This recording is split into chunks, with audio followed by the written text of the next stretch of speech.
Kim Chu at Paolo muling sumabak sa shooting.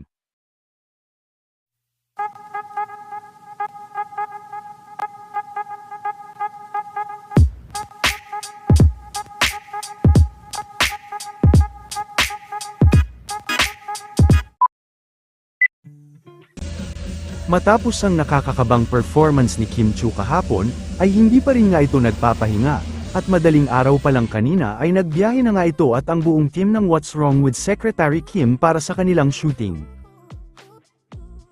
Sa mga ibinahaging larawan at video ng mga staff ay may nakasulat nga na last day umano ng kanilang shooting. Matatandaan na bago nagmahal na araw ay napag-usapan din nila Kim sa isang video na last day na nila noon.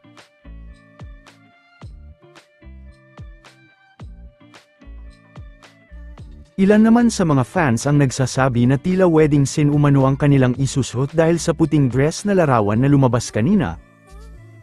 Maging ang magandang view sa kanilang shooting location ay naipasilip din sa mga fans.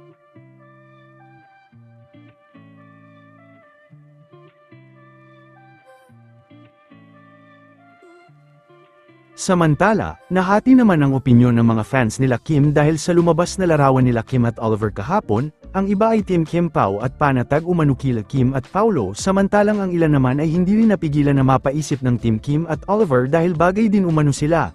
Panibagong larawan din ang lumabas ngayon kina Kim at Oliver. Tila hindi naman magpapatalo si Paolo Avellino, dahil may nakakita umano na binigyan pa nito ng tubig si Kim sa shooting kanina.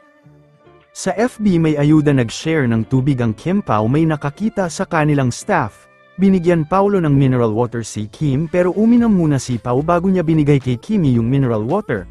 Kaya wag na natin patulan yan ni basta tayo Team Panatag.